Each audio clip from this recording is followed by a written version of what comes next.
하나님, 우리에게 설 명절을 주시니 감사를 드립니다.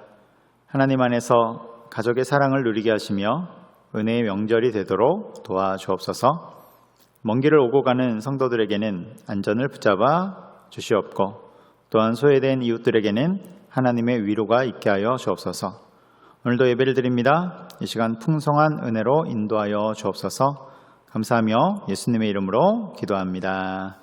아멘. 찬송가 304장 찬송하도록 하겠습니다. 찬송가 304장. 그 크신 하나님의 사랑.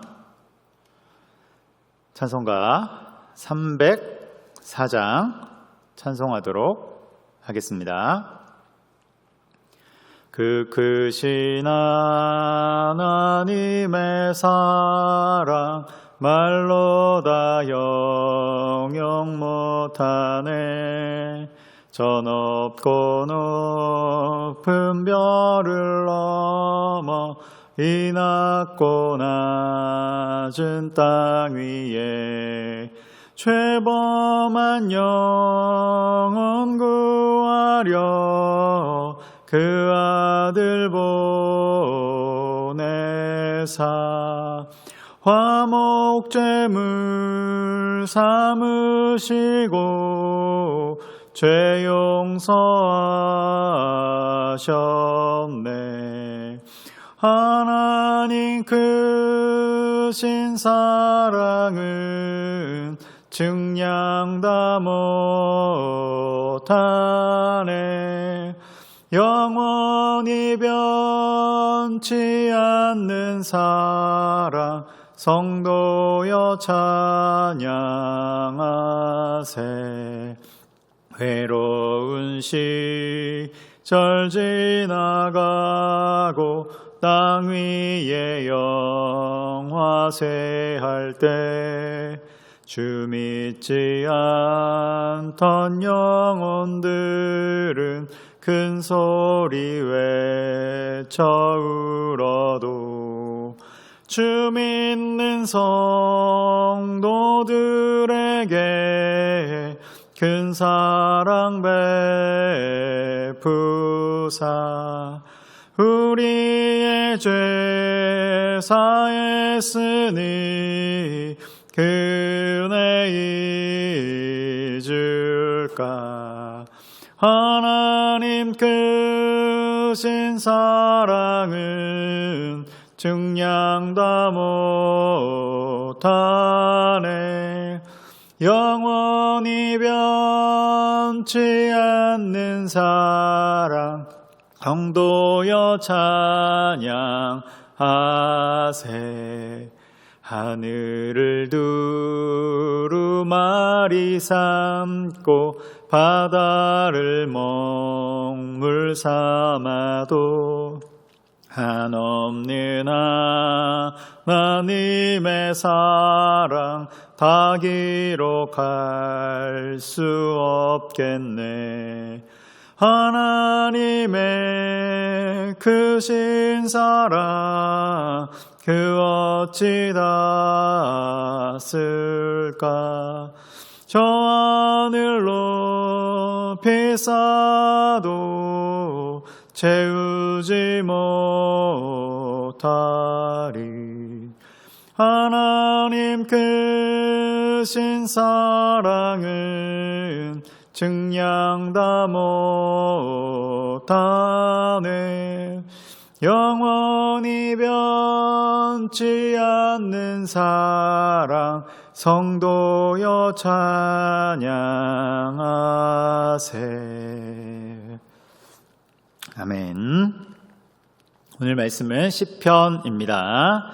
시편 45편 1절에서 2절까지의 말씀을 제가 봉독하도록 하겠습니다. 시편 45편 1절에서 2절까지입니다. 시편 45편 1절에서 2절 제가 봉독하겠습니다.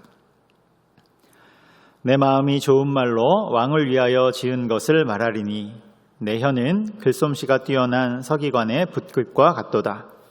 왕은 사람들보다 아름다워 은혜를 입술에 머금으니 그러므로 하나님이 왕에게 영원히 복을 주시도다. 아멘. 여러분, 이렇게 오늘은 영상으로 만나 뵙게 되었습니다. 우리 교회는 오늘부터 이제 설 명절 기간 월, 화, 수 3일간 새벽 예배를 현장에서 모이지 않고 이렇게 영상으로 예배를 드리게 됩니다.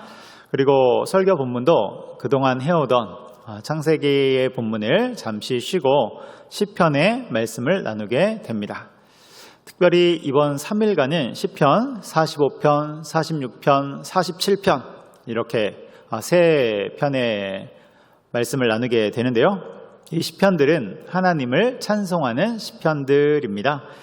그래서 이 말씀을 대하면서 우리의 마음이 하나님께 더 가까이 나아갔으면 좋겠다, 이런 소망이 있습니다. 오늘은 시편 45편 말씀인데요. 이 시편은 고라 자손의 시입니다. 그리고 표제어에 보면 뭐라고 나와 있냐면 사랑의 노래다, 표제어에 사랑의 노래다, 이런 특징적인 말이 나와 있는 것이죠.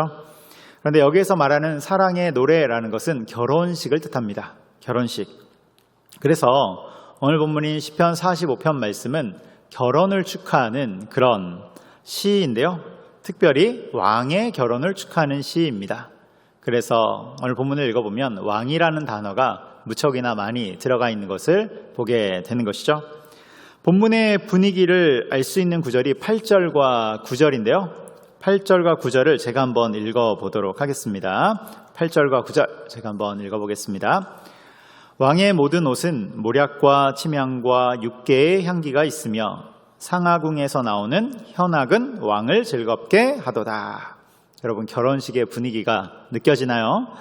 음악이 흘러 넘치는 것입니다. 왕이 가까이 하는 여인들 중에는 왕들의 딸이 있으며 왕후는 오빌의 금으로 꾸미고 왕의 오른쪽에 서도다. 그래서 신부인 왕후가 결혼식에서 왕의 오른쪽에 서 있는 모습을 말씀하고 있는 것이죠. 결혼식은 정말로 그 자체로 기쁨의 날이고 또한 축제의 날입니다. 그런데 왕의 결혼식이라면 어떨까요? 그것은 정말로 국가적인 기쁨과 축제의 날이 되는 것이죠. 이런 모습을 그리고 있는데요. 그런데 여러분, 여기에 나오는 시편 45편 오늘 본문 말씀은 단순히 왕의 결혼식만을 뜻하는 것이 아닙니다. 이것은 이중적인 의미를 지니고 있는데요. 그렇다면 또 이면에 있는 그 뜻은 무엇일까?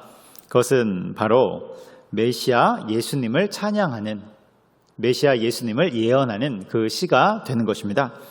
그러니까 외적으로는 이스라엘의 왕의 결혼식을 노래하는 것인데 더 깊은 뜻으로 들어가 보면 메시아 대신 예수님을 찬양하는 것이고, 그리고 이 결혼식은 어디까지 가는 것입니까? 메시아이신 예수님과 신부인 성도들의 혼인잔치를 뜻하게 되는 그런 시가 되는 것이죠.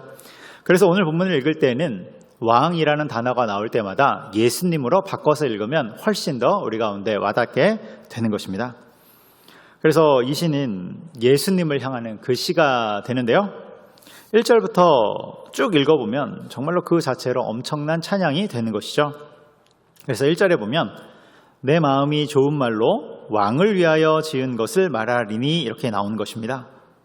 그래서 내가 이제부터 왕을 위해 노래할 것입니다, 이런 뜻을 갖고 있는데 사실 이것은 무엇이라고 했습니까?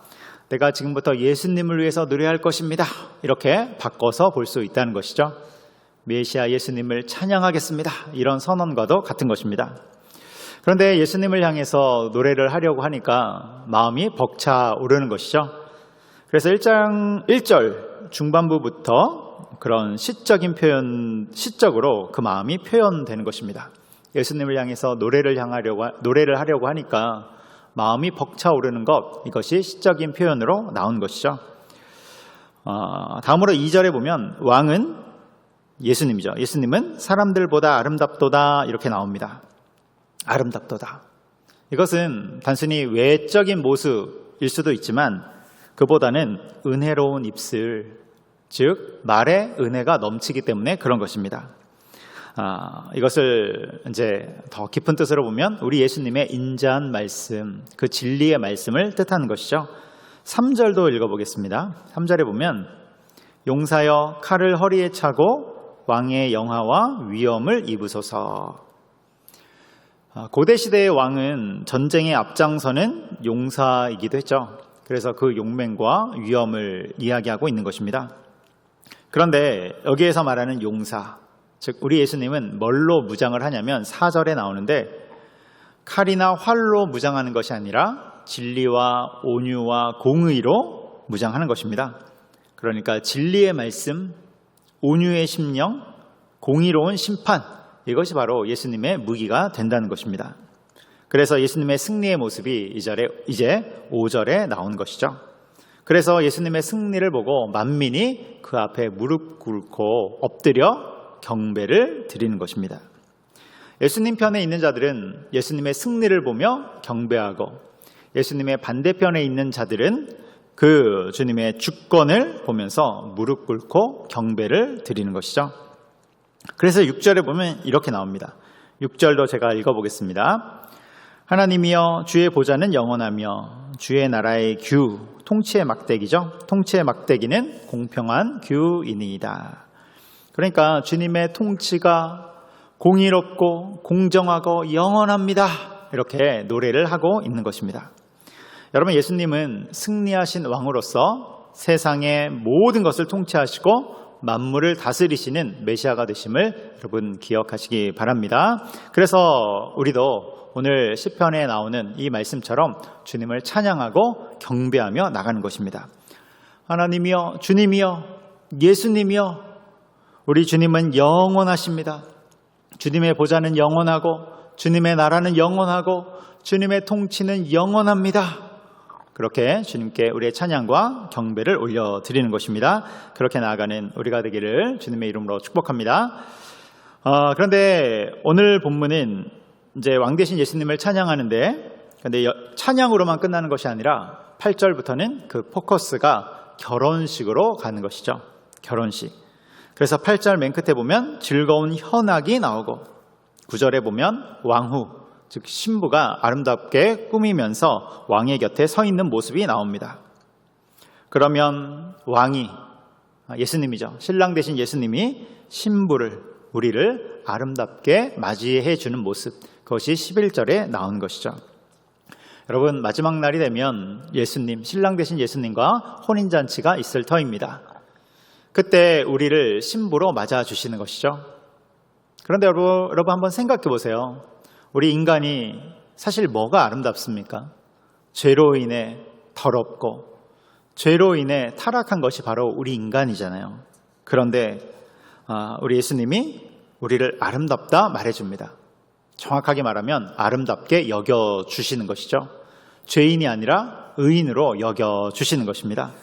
이유는 예수 그리스도의 보혈이 우리 가운데 있기 때문에 그런 것이죠. 그래서 10절에 이렇게 나옵니다. 10절, 딸이여 듣고 보고 귀를 기울일지어다. 내 백성과 내 아버지의 집을 잊어버릴지어다. 신부인 우리에게 말씀하시는 거예요.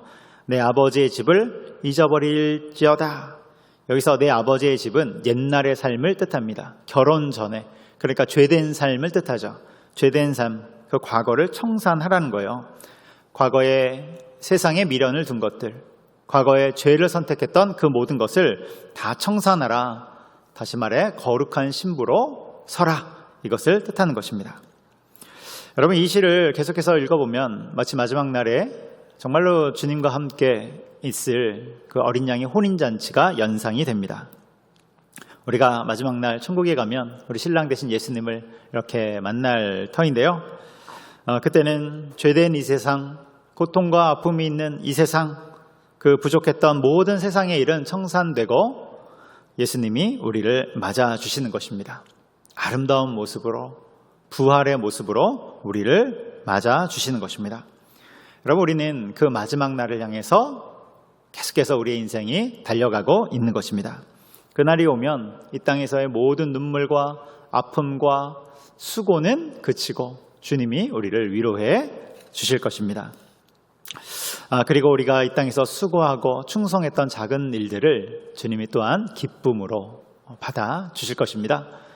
여러분, 이 사실을 기억하면서 주님 나라를 소망하며 그 나라에 이를 때까지 이곳에서 주님을 예배하고 찬송하고 또 거룩한 백성으로 주님 나라를 위해서 살아가는 저 여러분 되기를 주님의 이름으로 축복합니다.